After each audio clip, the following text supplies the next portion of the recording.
3 penalties in 3 races have now led Lewis Hamilton to openly admit that maintaining a positive mindset is becoming increasingly difficult. That statement did not come after a poor weekend in which Ferrari lacked competitiveness. Quite the opposite. Hamilton had looked strong throughout the Hungarian Grand Prix weekend, helped establish the SF26 as one of the fastest cars, and missed pole position to Lando Norris by just 0.012 seconds. Yet only hours later, his second-place starting position became 5th after he was penalised for impeding Oscar Piastri. Hamilton wrote, "Another weekend when I've been feeling great throughout all the sessions, but then it just falls apart." That sentence explains the scale of his frustration. This is not merely about losing 3 positions, it is about a potential victory challenge turning into a recovery drive at a circuit where track position matters enormously. The FIA concluded that Hamilton had unnecessarily impeded Piastri. In terms of the outcome, the decision is understandable because Piastri was forced to run wide and abandon his flying lap. However, the same evidence also showed that Hamilton did not receive a timely warning and could not see the McLaren in his mirrors. Vasseur admitted, "We warned him that Oscar Piastri was approaching, but evidently we did not do so early enough." Hamilton himself said, "I had no idea he was coming." In other words, the FIA accepted that the driver did not have the information required to react, yet still imposed the full penalty on that driver. As a result, Hamilton lost his place alongside Norris and must now find a way past Piastri and Verstappen, while potentially spending the opening phase of the race in dirty air. All of this comes despite Andrea Stella insisting, honestly, the Ferraris remain the favourites tomorrow. So, did the FIA genuinely have no alternative, or does this sequence of decisions show that context once again carries little weight when Hamilton is involved in a grey area incident? Stay until the end, because the clearest answer will come from how this penalty affects Ferrari's strategy and Hamilton's championship pursuit. And if you enjoy critical Formula One analysis built around the evidence, subscribe and let's get started.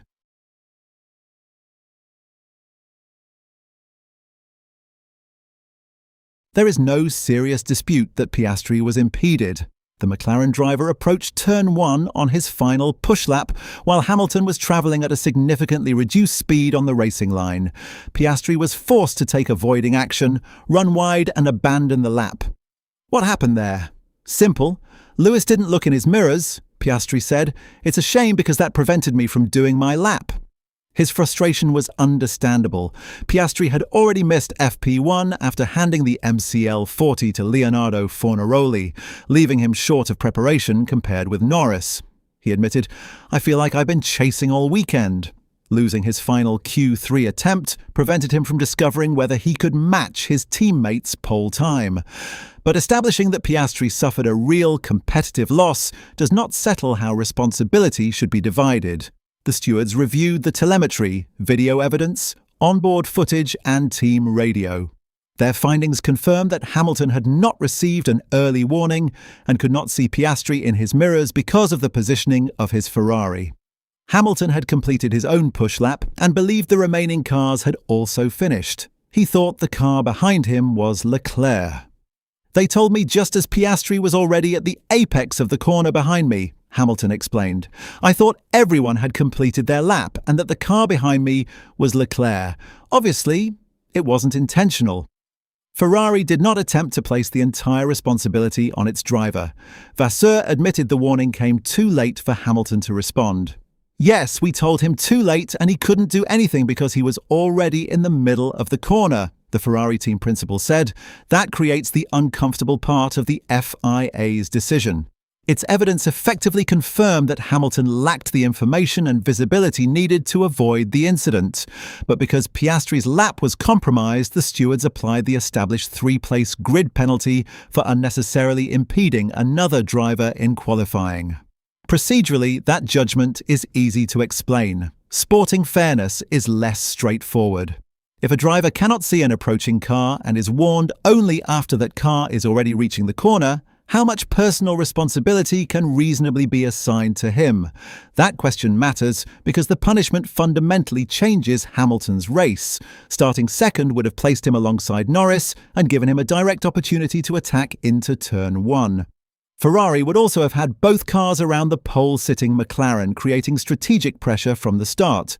Instead, Leclerc moves onto the front row, while Hamilton drops behind Piastri and Verstappen.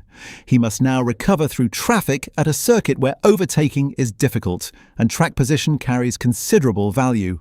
Ferrari's strongest performance had been found through the Hungaroring's slow and medium-speed corners. On Friday, the SF26 gained approximately a quarter of a second over McLaren in slow corners, with a slightly larger advantage in medium-speed sections. McLaren was stronger through the fast corners and along the straights. That made Ferrari extremely quick over a complete lap. But it does not guarantee Hamilton can easily overtake. Following other cars may prevent him from fully exploiting the grip and balance that gave the SF26 its advantage. He could possess faster race pace and still spend crucial laps behind Piastri or Verstappen. Friday's simulations suggested Ferrari held an advantage of around 0.7 seconds over McLaren in qualifying trim and approximately 0.53 seconds under simulated race conditions. McLaren's disrupted program meant those numbers did not provide a definitive competitive order, but they demonstrated how much potential Ferrari had. Conditions then changed overnight. The wind rotated by 180 degrees, producing a tailwind on the main straight and a headwind approaching the final corner. That change helped stabilize McLaren's sensitive rear end, while Ferrari appeared less settled than it had on Friday. Because we struggle with the rear much more than the others, perhaps the wind helped us more today, Norris explained. McLaren also benefited from its upgraded floor and better execution in Q3. Norris completed his final attempt later than the Ferraris and gained from additional track evolution. Ferrari sent Hamilton and Leclerc out near the front of the queue, a decision Hamilton did not expect. "I don't know why we went out at the front, and that caught me a little by surprise," he said. "I certainly wouldn't have chosen to go out at the front." Both Ferrari drivers suffered snaps at turn 1 and failed to improve. Hamilton immediately lost around a tenth and a half, describing the final attempt as his worst lap of qualifying. Despite that, he remained just 0.012 seconds behind Norris. "We clearly had the right car to take pole today, but I wasn't able to get the best out of myself," Hamilton admitted. "The points, however, are won tomorrow." That admission is important. Hamilton did not pretend his own execution had been perfect. He accepted that he failed to improve when pole was available, but he had still secured second place before a separate communication failure removed him from the front row. McLaren team principal Andrea Stella also believed Ferrari had not extracted its full potential. "If we look at the data and take the best corners from Charles Leclerc and Lewis Hamilton, I think they had greater potential," he said. Stella continued to describe Ferrari as the favourite for the race. Even in qualifying, neither of them improved on the second attempt, so I think they left some performance on the table. Ferrari therefore remains capable of challenging for victory, especially through Leclerc, but Hamilton's role has changed. Instead of fighting Norris immediately, he must use part of the race recovering positions that were lost through the penalty. Vasseur argued Ferrari's strategy would not change because Leclerc moved forward when Hamilton was demoted. Yet the practical situation is clearly different. Ferrari originally had two cars positioned to pressure Norris. It now has Leclerc attacking from the front row, while Hamilton must negotiate two additional rivals. Expected tyre degradation may give Hamilton strategic opportunities, but it could also create another problem. Following and attacking other cars can increase tyre stress. If Hamilton is forced to use more performance early, Ferrari may have to choose between extending his first stint or making an earlier stop to escape traffic. There is also a championship consequence. Hamilton remains second in the drivers' standings, 45 points behind Andrea Kimi Antonelli. A weekend that offered a realistic chance to reduce that deficit could now become an exercise in limiting the damage. "Every point counts, and you have to seize every opportunity," Hamilton wrote. That is why his frustration extends beyond one penalty. Budapest is the third consecutive weekend in which he has received a sanction. At Silverstone, Hamilton was given a 5-second penalty for a false start. At Spa, another 5-second penalty followed the contact that eliminated George Russell. Hungary has now added a 3-place grid drop. Those incidents were different, and the references provide no evidence that the FIA is deliberately targeting Hamilton, but each involved circumstances requiring interpretation, and every decision ultimately worked against him. That pattern makes it reasonable to question whether context is receiving enough weight.